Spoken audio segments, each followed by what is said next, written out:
friends, it's Lisa, and welcome to a new vlog.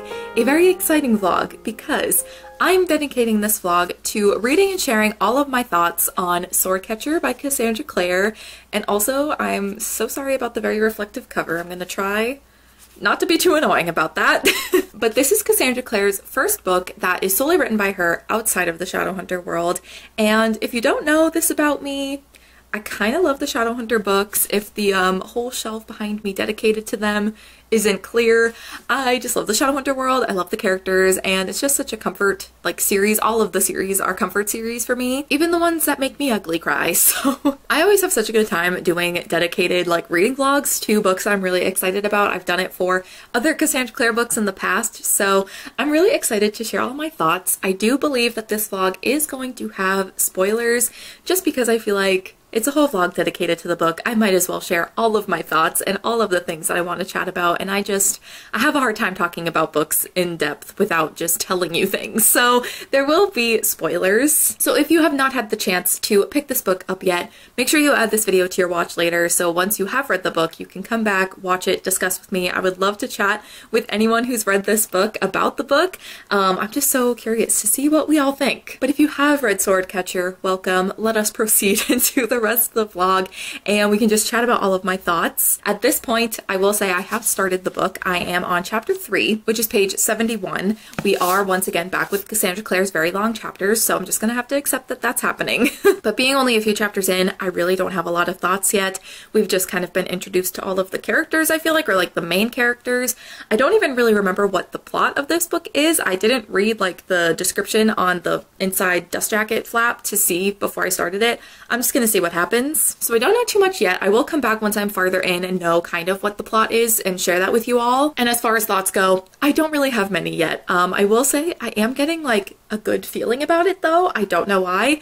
We really don't know much. We've only really been introduced to the main characters so far and a lot of information, and it's been a little overwhelming, but I don't know. I'm just getting a good feeling about it, and that's really all I have to say as of right now. So I will be back once I've read a bit more, have a description for you, and some initial thoughts. Okay, I'm here to update with some initial thoughts on Swordcatcher. I'm on chapter 5, which is page 122. These chapters are very long, which I think I did discuss already. It feels like a triumph every time I just get through a single chapter. It's been a journey. I will say I am a short chapter girly, but with Cassandra Clare, even the Shadowhunter books, they are very long chapters, and I should have just expected that. So far, what I have read, we've been introduced to our main, two characters. The two characters we're getting the perspective of, Kel and Lynn. And we learned that Kel, when he was younger, he was at this orphanage and one day was taken in by the royal family and was sought out to become the Swordcatcher, which basically just means he's the body double of the prince. Kel and Prince Connor look very similar, but there also is magic in this world. So Kel has this necklace that he wears that will trick people who look at him into thinking he is Connor. That's kind of been what he is raised to become. He's become this bodyguard and basically has just been trained to protect Connor at all costs. He will take, a blade or a bullet for him. That is his job. That is his only goal and priority, is protecting Connor. And then we have Lynn, who is one of, what are they called? The Ashkar? I don't know if I'm pronouncing that correctly, but it's a small community of people who still possess magic in this world. There was more magic at one point, but it now has, some event caused it to kind of disappear for most people other than the Ashkar or Ashkar. I don't know if I'm saying any of these things correctly. It's weird reading a Cassandra Clare book and not knowing all of the things and not knowing how to say things. I feel even with the Shadowhunter books, sometimes I still can't pronounce words that she uses. But anyway, but Lynn is a part of this community. She has a bit of magic, and she's also been trained to be a healer. So the people in this community, in this small magic community, at night are kept behind these walls. They have to stay in this certain area past a certain time because of the magic they possess.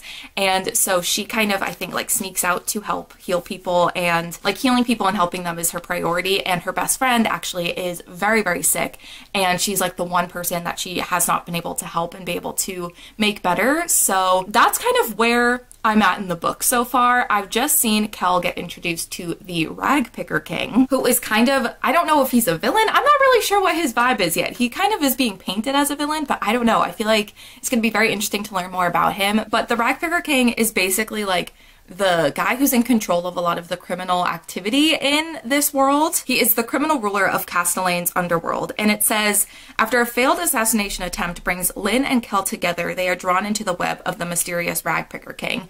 And I still have not seen Kel and Lynn like cross paths yet. That has not happened yet, so I'm still like in the beginning stages of this book of everything being set up.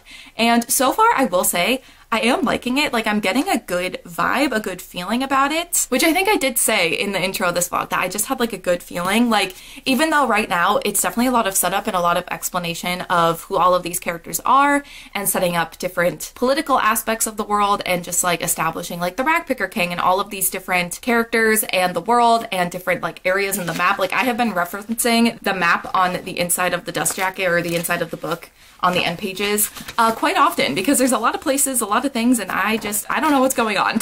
So yeah, it's just been kind of a lot of like establishing everything, but also like I said, Kel has been introduced to the Ragpicker King at this point in the book, so things are progressing as we are also getting explanations, which I feel like Cassandra Clare is very good at. I feel like she's good at like laying down the rules of her world and the characters and establishing information that we need on top of the plot actually still progressing. We'll see though, because I have heard from both Therese and Andrea that a big chunk of the beginning of this book is just a lot of setup, and I mean, so far that is true. So we'll see if that continues and if things continue to progress with the plot, but so far I'm intrigued. I definitely like the characters so far. I think, I don't know, something about her writing obviously is familiar, but it does feel a bit different for Cassandra Clare, which I think is very fun. But I don't know, some of these characters definitely have that charm that some of Cassandra Clare's other characters have, so it is fun to read about them. I do enjoy the characters. I'm really excited to learn more about Lynn, because I feel like most of this book we've spent with Kel so far in these first 5 chapters as well as the prologue. We have gotten Lynn's perspective in a couple of chapters and things like that. We have learned more about her and her story, but I'm just interested to see more about her and also to see how Kel and Lynn's paths cross, because like I said, I haven't gotten that far yet. But yeah, that's honestly really it for my update. I just felt like I needed to update because I'm now like over 100 pages in, and so far I'm liking it, but obviously, like I said, things are still being set up. We're still seeing what is like described on the dust jacket happening. Like, that is still like being set up, and those things still haven't even occurred yet, so we're just gonna see where it goes. So far I'm liking it, but I'm also excited to get a little bit farther in once we're kind of past all of the setup and establishing everything and see the plot and the characters and all of that really kick off. So I am here with a bit of an update on Swordcatcher. I'm now on chapter 9, which is page 223. So made a little bit of progress since my last update. This has been going quite a bit slow for me, but I think it's more so just, again, me not finding the time to read, so it's more so a me problem. However, I have been enjoying it when I've been reading it, and I also feel like where I'm at right now, things are going to just continue to progress and pick up, because we've finally gotten to the point that's in the description of the book. In the description, it describes like the world and the 2 characters, and then it says, after a failed assassination attempt brings Lynn and Kel together. That is where I'm at. That has finally happened. It only took 200 pages to get there, but we're there. So now that I feel like the main like event that's going to kick off the plot of this book has finally happened, I'm excited to see where it goes. I feel like things are just going to continue to pick up. It has been a lot of like information so far. Things have been happening. I think Cassandra Clare's been doing a good job of like explaining the characters and the world and the magic system and all of those things, while also still having events and things happen to the characters. So yes, the failed assassination attempt has occurred, and basically what happened is that these criminals attacked Kel thinking that he was Prince Connor, because obviously they look quite alike, as he is literally the stand-in for the prince. That's his job, and they think that he's Prince Connor and want to like kill him, and I think they kind of realize that it's not quite him, but they're still kind of confused, and Kel still ends up getting stabbed. So then Lynn is then summoned to the castle to heal him, because she's kind of the best healer in this world, and she kind of has a reputation for that. Plus her grandfather is also, I don't know if I said this earlier, he's also an Ashkar, if that's how it's pronounced. I'm still not entirely sure, but he works for the crown. He works for the royal family, so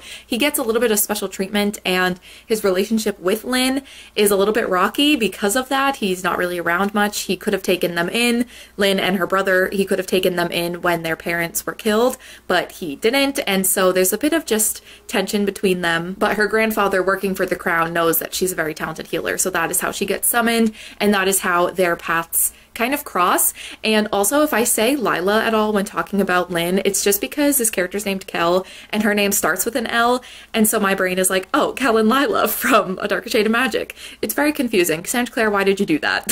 So yeah, I'm just very intrigued by this setup, and if Kel and Lynn, like how their dynamic is going to continue, how are they going to continue to cross paths? Like, I'm just very interested to see how things continue on from here.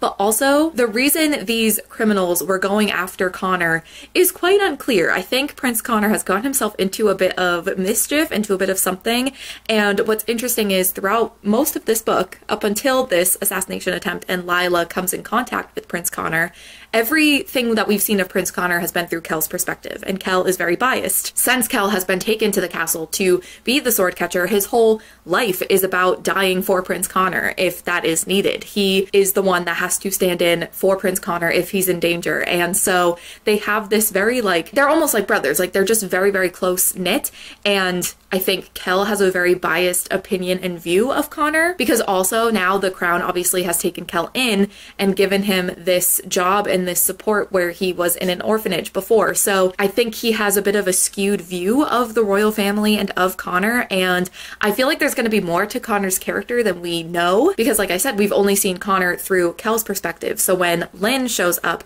to heal Kel, she has a very different view of Connor from what we've seen before, and just like she's very uneasy around him, and she just, I don't know, just the way that Prince Connor is viewed through Lynn's perspective, it makes me very skeptical of him. So I'm very interested to see if anything like comes of that, if Prince Connor is more corrupt than we realize, more than Kel realizes, and maybe that's going to cause Kel to get involved in the Ragpicker King, because the Ragpicker King wants Kel to be a spy on his behalf and spy on the royal family. So did I explain that part? I think I did. I hope I did. Basically, the Ragpicker King is like the most influential criminal in this world, and he has a lot of power, he has a lot of people scattered about working for him, and he confronts Kel and wants Kel to work for him to become a spy. I think I did explain that already, but just in case. So yeah, it just makes me very intrigued to see what Kel is going to do, and if there's more to Prince Connor than what Kel realizes, because Lynn is very skeptical of him, and I don't know, I'm just interested to see what is going on, because Prince Connor is very clearly up to something and involved in something that Kel doesn't know about. I'm just interested to see how Kel gets involved in the Ragpicker King, because I assume he does. I'm pretty sure it's in the description that he ends up getting like sucked into that world. So I'm just so intrigued to see how that all comes together. So not only am I enjoying and intrigued by Kel's perspective and what's going on in his world, but I'm also very intrigued by Lynn's perspective and what she has going on, because she is a part of this magical community, and there's a lot of history that we've been learning about her people, and it's making me think that there's going to be a lot of things that happen with Lynn, and there's more to her than we realize, because she ends up, I think she's going to like help a patient that she has a very close relationship to, and he ends up giving her this stone, and she's like, I don't know what this is. I don't have any understanding of why he would give this to me. And then throughout the book, at the end of like every chapter, we've been getting like little snippets of like a textbook and like a history book of the world, and like what the world used to be when it had magic before the Sundering, which was the event that took away most of the magic. But during this time, there were these people, these magic users, that some of them would use these stones, and it would be like a way for them to be more powerful. It was like a vessel for their power, so they wouldn't be exhausted so easily, and so it would make them even more powerful. And I imagine that's what this stone is going to be. But then another interesting thing that we've learned is that the queen slash the goddess, I'm still not entirely sure of like all of the world building details. I'm still trying to get an understanding for it, but basically the woman, the goddess, the person who made it so when the Sundering happened, there were still the Ashgar people, they were able to get a bit of magic. That person that allowed for those people to still have a bit of magic, she is very obviously celebrated by the Ashgar people, and there is a festival in her honor and for her. And something that the goddess had said, I'm gonna see if I can find the page. Okay, so it says the festival of the goddess was the most important holiday of the year in the Salt. And the Salt is the place that the Ashgar, the magic users, live. I'm really like, I feel like I understand this world in my head, and then when I'm trying to explain it, I feel like I'm not explaining it well. But also if you're watching this, you're watching it a spoiler vlog, so you've probably read the book, so you probably know what I'm talking about. But the Salt is where the Ashgar people live, and that is basically where they're kind of trapped at night. Like they can't go beyond their walls in the nighttime, but they would recite the story of the goddess and how Queen Adasa, unsure, snatched life for her people from the jaws of defeat, how she saved for them the magic of something. Gematry? I don't know how to read. But so they could make their amulets and talismans, how she had promised she would one day return in the form of an Ashkari girl. So the goddess that saved her people and saved the magic in this world is gonna one day return as a girl. Who wants to bet that that's gonna be Lynn? I don't know. I have a feeling. I mean, it could not be. It could be somebody else, but I have a feeling it's probably gonna be Lynn. And now she has this stone that's gonna make her even more powerful. So yeah, I just feel like between the stone and the goddess, like that story of the goddess coming back as an Ashkari girl, I feel like Lynn has a lot of potential for where her character is going to go and what her arc's going to be. And I'm also just very intrigued by Kel and the political intrigue within him and like his story and with Prince Connor. I just feel like they both have a lot going for them. So I'm enjoying being in both of their perspectives. I'm very intrigued, like I've said a million times. And I'm hoping at this point, because we've had that like inciting incident of the old book, finally after 200 pages, that things are going to pick up. So I'm excited to see where things go. I am liking it. I wouldn't say I'm obsessed with it by any means, and I do feel like I am still slightly confused on like the world building things, but I am liking it, and I just feel like it's gonna get better from here on out, so fingers crossed that's true. But I already know that when the second book for this series comes out, I'm gonna have to reread this because there's no way I'm gonna remember all of this information. So yeah, it's been a lot of new information, a lot of things I'm having to learn, but I am liking it. I'm not loving it, but I'm really enjoying it. I would say right now it's probably at like a 4-star rating, which is, I think, pretty good considering it has been pretty slow so far. So again, like I said, hopefully it just continues to pick up and get better as we continue. Okay, more updates on Swordcatcher by Cassandra Clare. I am now, I think, over 300 pages in. I'm on chapter 13. Taylor Swift, she says hello, page 311. So I'm just over the halfway point, and so I wanted to check in. I also have received the audiobook through Libby. I placed a hold on it when I got my copy of the book, thinking that I could listen to the audiobook while I physically read it. So now that that's shown up, hopefully I will be able to read the second half a little bit faster. I these days can't read a physical book without an audiobook. It just doesn't work for me. So hopefully I can now make some more progress in this a little bit faster. But where I'm at right now, I've definitely like learned some more information. Some things have been revealed. I also have some more questions. We have learned more about the Source Stones though, which is that stone that Lynn has found herself in possession of. We've learned that one, there is this king from way back when Queen Adasa, I'm not sure if I'm saying her name right, but basically the goddess, the one that they all worship, that, or like the Ashkari people worship because she's the one that saved magic for them. This king of this different land wanted to marry Queen Adasa because then he would be able to have more power over more people, but he didn't have like the best intentions clearly. And we've learned that he's kind of the one that created the Source Stones. And we've also learned that the way that the Source Stones get their power is either through you like slowly funneling your own magic through it, or like killing magical creatures and getting their power, or killing other magic users. So it's like not the most ethical way of getting more power.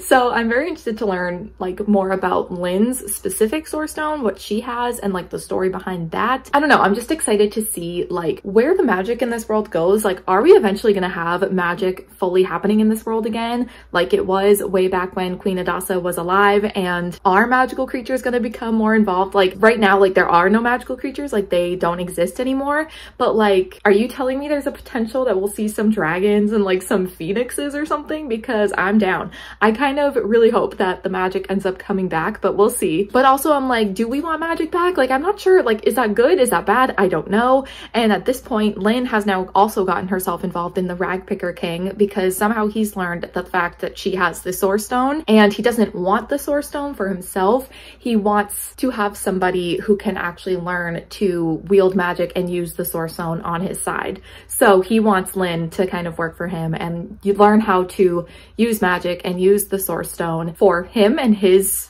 benefit. And also we've seen Kel kind of get even more information from the Ragpicker King, and like the Ragpicker King's like, if you help me, that will be helping the crown. So I don't know, I'm interested to see how Kel and Lynn's stories like continue to intersect with the Ragpicker King. And we've also learned like what was going on with Connor as well, why he was acting so suspicious and everything. Basically, like there is this other criminal like mastermind who is a little bit more I don't know what the word would be, like unhinged. He's not as organized. He's creating a lot of criminal activity that is a lot worse than what the Ragpicker King is doing. And basically his name is Beck. I don't know if I said that already, or Prosper Beck or whatever it is. And he went around Castellane buying all of Prince Connor's debt from everybody that he owes. So now Prince Connor owes this criminal a bunch of money and he's demanding it like now, and it's just going to become a big problem if Connor isn't able to give it to him. And first of all, there was a funny quote when this happened, when Connor was explaining to Kel like what happened. So he was explaining that Beck has been going around Castellane buying up all my debts, and he's explaining like all of the debts that he owes to different people like bootmakers and wine merchants and all of that. And it says, even the debt for that falcon I borrowed and misplaced. And Kel responds, you misplaced it in the sky. It flew off. And I don't know why, that is just so funny to me. And it also gives me like Jason Alec vibes. And I'm really trying not to just think about Shadowhunters reading this book, but like, come on, the material's right there. Like that is so Jason Alec. And Connor is also just very dramatic. And I'm like, you're telling me this isn't just Jason, another font? I do feel like Connor though, I still don't trust him, because there's definitely, when he was telling Kel about this, like Kel was still like doubting that he was learning all the information. Like there was still more that Connor wasn't telling him. So I'm still skeptical of him. I feel like there's more going on. I don't trust him. And I don't think Jace is evil. He's just kind of an annoying teenager at some points in the series, but he's not evil. So, but I do feel like they kind of have similar energy.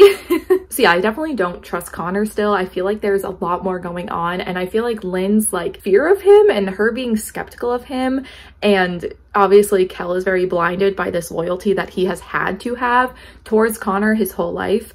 Like I feel like that blinds him from what Connor may be doing. So I don't know, I'm just interested to learn more about that, see if I'm right in my skepticism, but I could be wrong, who knows. So yeah, we've learned more about Lynn and Kel's like relationship with the Ragpicker King. We've seen what he wants from them, and I feel like we're starting to get more information about the royalty and the politics in the world, but also the politics of like the criminals in this world and like what is going on there.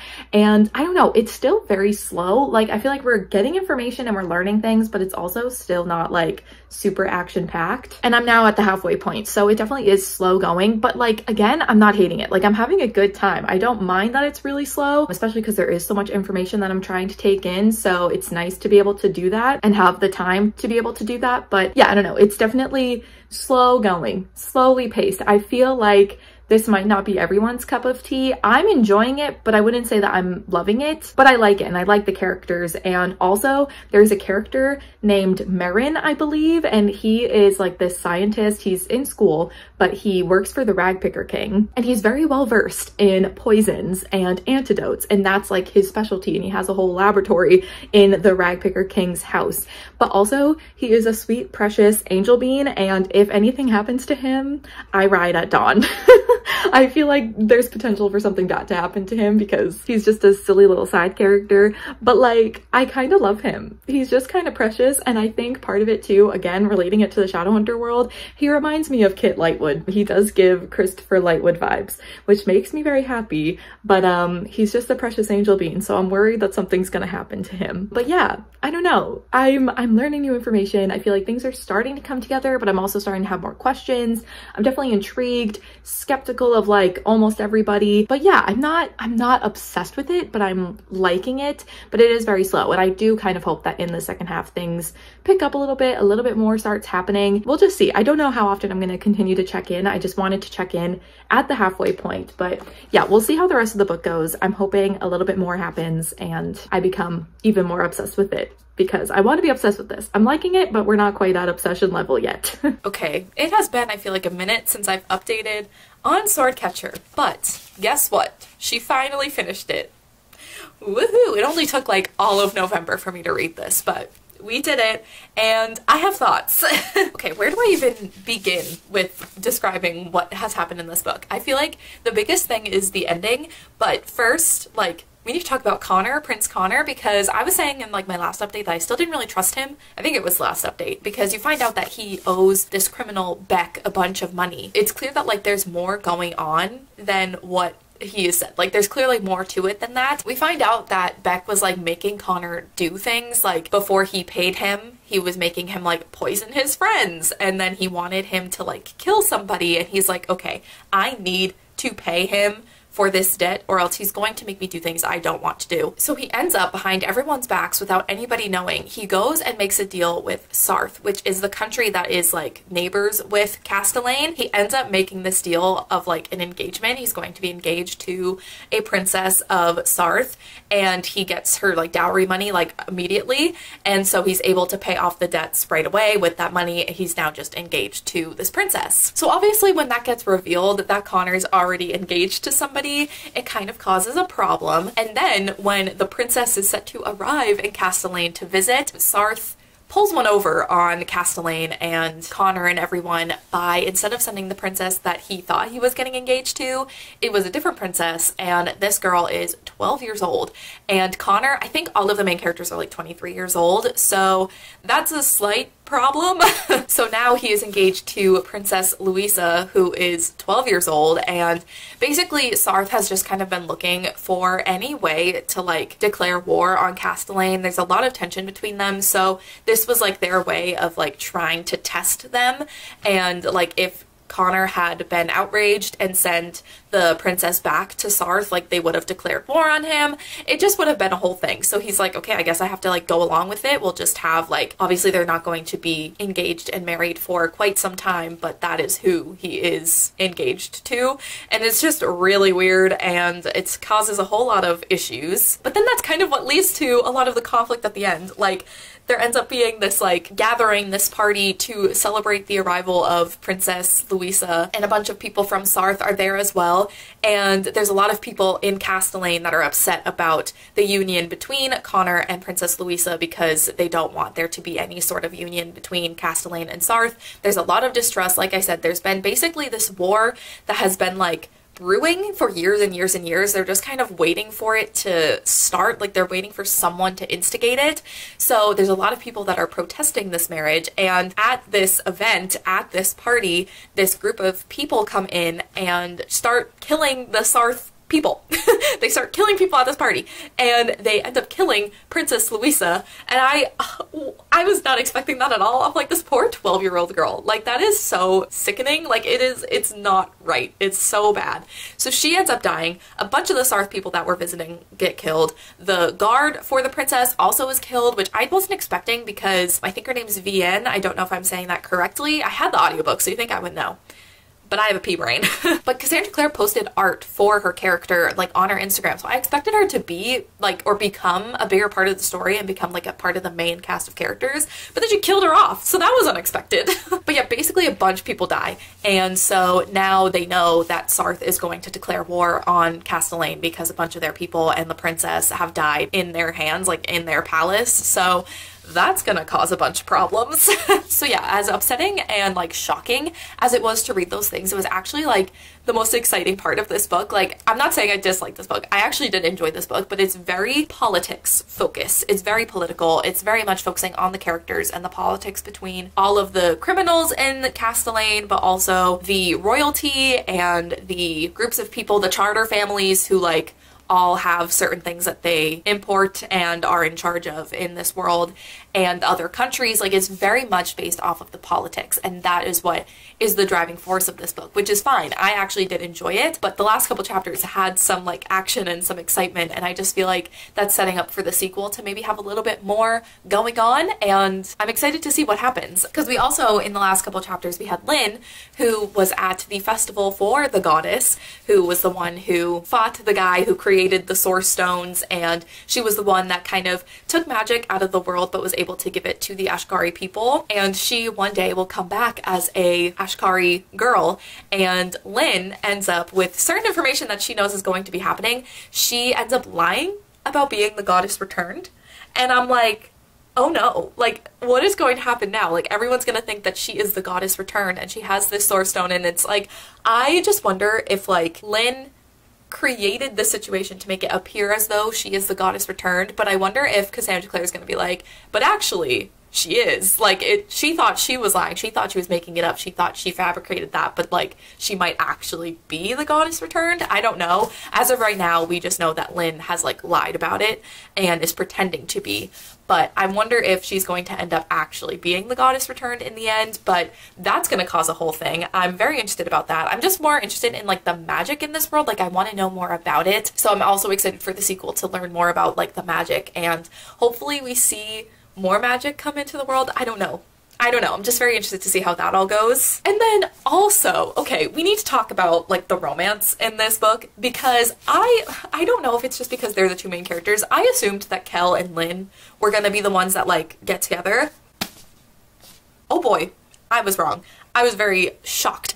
I mean, Kel and this character, Antonetta, I think is how you pronounce her name. I'm not sure. But her and Kel kind of have this like childhood friends to estranged friends to lovers thing going on, and so I'm kind of loving that vibe.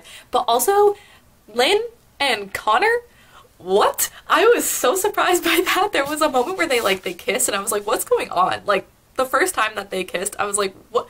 This is where we're going? I'm very confused. But I'm not mad about it. I feel like as the book went on and we learned more about Connor and what he was hiding, I'm not so distrustful of him anymore. I think he's got a lot going on. Even Lynn to him at one point calls him a broken person. She told him, you are a broken person and your whole life you have been told yes to everything. You've always gotten what you wanted and it's okay that you don't know any better. Like I shouldn't expect you to know anything different. And I think that that is like the perfect way to describe him. He is a broken person. So I don't think that he's bad or distrustful. I think he's just got a lot going on. So I'm interested to see his character growth and his arc, and also to see what ends up happening with him and Lynn. Like I'm kind of obsessed with them. Like I went from being so surprised that that's where we were going with the romance to being like, wait a minute, Cassandra Clare, you're making some points. But there's just so much tension between both Kel and Lynn's like potential relationships with these people, and I'm excited to see again where that goes in the second book, because I feel like this book really just hinted at it. I think that's like my biggest issue with this book, is that this book felt like so much setup in every aspect, with the characters, the world, the plot, the war that's going to be coming, Lynn potentially being the goddess returned and lying about it, all of the romance, like all of these things felt like they were just being established and set up in this book for the rest of the series. So I feel like the series has a lot of potential, because I feel like once we get to the second book, we're going to have all of these things established and we can just continue to make forward momentum. But this book was a lot of setup, which I feel like I enjoyed it, but at the same time, you can only enjoy so much setup. You know what I mean? So I'm excited to see where the series goes. I feel like the books, if it continues on this path, are only just going to get better. So yeah, I think that was like my biggest issue, is that this book just felt like a lot of like establishing everything and like not a lot happens. And like I said, like it took 200 pages to just introduce like the criminal people, like the Rag Picker King. Like he only came in like 200 pages into the book, and that's like what the main description of this book is. So it took 200 pages to get to the main plot. There was just a lot of setup, but once we got into it, I did enjoy it, and I feel like where the series is going to go, it's just going to get better. At least I hope. I feel like there's just a lot of potential with the series. And like I said, it's very like politics based. There's not a lot of action and drama and all of these things, which I feel like is pretty different for Cassandra Clare. The Shadowhunter books, I feel like there is a lot more like, there's a lot of fight scenes, whether that's with demons or like the evil people, the villains in that, in all of those series. Like there's always a lot of fighting and drama and things going on, and I feel like this book is more about the subtle drama and secrets and lies and all of the politics and all of that. So it is very different. I don't think it's going to be for everybody, but I enjoyed it. Even though it was slow and it is a lot of setup, I did like it. And just where this book ends with Lynn potentially lying about being the goddess returned, this impending war that's now going to happen with Sarth, and all of the romance developments and just a lot of things. Like I feel like I'm really excited to see where this series and the story goes. So yeah, overall I am giving this, I think, a 4-star. I think just because it was so much setup, like I said, and it took me quite a bit to get into the story. I did enjoy the beginning even when it was the setup, but it was slow for me. Like, it was a bit of a struggle to get through that first bit. But then once I got like halfway through, I kind of flew through the second half, or as much as I can fly through a book. I'm still very much slowly making my way through books lately, but yeah, I enjoyed the second half a lot more. But yeah, I don't know, I liked the characters, I liked the world, I like what she's setting up, I like the potential romantic relationships we're going to be getting. Like, everything has potential, which is very exciting. So 4 stars from me. I don't think this is going to be for everybody. Like I said, I've seen a lot of mixed reviews. I went on to Goodreads to see what people were rating this after I'd finished it. I kind of wanted to wait until I'd finished the book to see how people were feeling. I've seen some 5 stars. I've seen some 1 stars. There's a lot of 3.5 stars, which I think makes sense. I think there's just, like I said, so much more potential for where the series can go. So I feel like this is going to be like, the next books in the series are going to be much better. I actually don't know how many books there's going to be. I know there's going to be a sequel. There's definitely a second book, but I don't know how many she's planning. Or maybe, is it only a duology? Do I know this information? I feel like it's in the depths of my brain somewhere. Anyway, yeah, I liked it. I had a good time, and I feel like there's even more potential on where this series can go. So I'm very excited to continue on and read the second book, and this first book was a solid start. Okay, so I'm editing this vlog now, and before I wrap this up, I did want to come in and talk about some predictions for book 2. I think this may only be a duology, but I'm not too sure. There's only 2 books like mentioned on Cassandra Clare's website, so perhaps this story is getting wrapped up in only 2 books. I don't know, but here are my predictions for the next book at least. So first of all, the book is called The Ragpicker King, which makes me think that the Ragpicker King and just like the criminal underworld in Castellane is going to play a much bigger role in book 2, because I'm actually kind of surprised with how little I feel like those characters like Prosper Beck and the Ragpicker King played a role in the first book, because it's such a big part of the description, the Ragpicker King and his criminal underworld, and like Kel and Lynn getting, I almost said Lila, but Kel and Lynn getting involved with him. Like, that is the whole description of the book, but I feel like he's barely in the book. So I think we're going to see more of him and Beck as well in book 2, especially because this book ends with Beck having disappeared and no one knows where he is. And I'm like, that's suspicious. So I feel like that's going to play a bigger role. And I also wonder if like Beck is going to connect to Kel somehow, because there's like a very, very brief mention. It's like once in the book where they mention Kel's parents and how they have no idea who they are. They have no idea where they are. They know nothing about them. And I'm like, I wonder if she's just mentioning that as like a red herring kind of thing, like that's going to become a part of the book, but maybe not. But I'm wondering if maybe his parents are going to become involved. Like, is Beck maybe his dad? I don't know. That could be a reach, but I'm wondering if Kel's parents just in general are going to come into play in the second book. But speaking of Kel, I think that his identity as Prince Connor's sword catcher might become like revealed in book 2, because they think that that's a pretty well-contained secret, but it turns out it's really not. Like, the Ragpicker King knows about it. I think Beck might know. I don't remember if he actually knows that Kel is the sword catcher, but like people know about Kel being the sword catcher and not actually like Connor's cousin, which is like the lie that the royal family came up with. So I feel like that might get revealed somehow, whether that's by someone betraying them or just like people finding out somehow. I just feel like that might get revealed in book 2, or like potentially there's going to be a moment where Kel is pretending to be Connor and he gets hurt, or there's a situation where Kel was supposed to be Connor and maybe Connor like refused and didn't let him, and then Connor gets hurt. I don't know. I have no idea. I have no idea how brutal Cassandra Clare is going to be to these characters, because this is an adult book. Like, I don't know if characters are safe, because I feel like in the Shadowhunter books, most of the time, like the main cast of characters are safe. Most of the time. So yeah, I don't know like how brutal she's gonna be to these characters. So I'm like, is Connor gonna die? Is Kel gonna die? I don't know. I have no idea. But I just feel like maybe there's gonna be something with that in book 2, especially because I think war with Sarth is going to be something that we see in book 2. So I think there's going to be potentially a lot of fight scenes and a little bit more action in that capacity in book 2, and them being at war. So who knows? And kind of piggybacking off of what I said earlier that I think Cassandra Clare may do like a double twisty twist and be like, oh, Lynn's just pretending to be the goddess returned, but then she's actually going to be the goddess returned. I'm wondering if that's going to end up playing a role in the war with Sarth, but also with Lynn and Connor being in this like romantic relationship potentially in the future. I don't know. They definitely are interested in each other, but it's not going well in book 1. But like if they end up getting together in book 2, I think that's going to be a really interesting dynamic, especially because like obviously like they do have feelings for each other. The princess that Connor was engaged to is now dead, so like that engagement isn't going to be happening. So I'm wondering if like they'll get together, and then that will also like bring together like the Castellane people and the Ashkari people, because the Ashkar with this magic, like a lot of non-magic users, people without magic, the Castellane people do not trust them. That's why they're kept in the salt during the night, and that's like where they're trapped because people don't trust them. And so I wonder if that's going to be a way of like uniting everybody, and that's my like happily ever after ending that I think may happen. Who knows?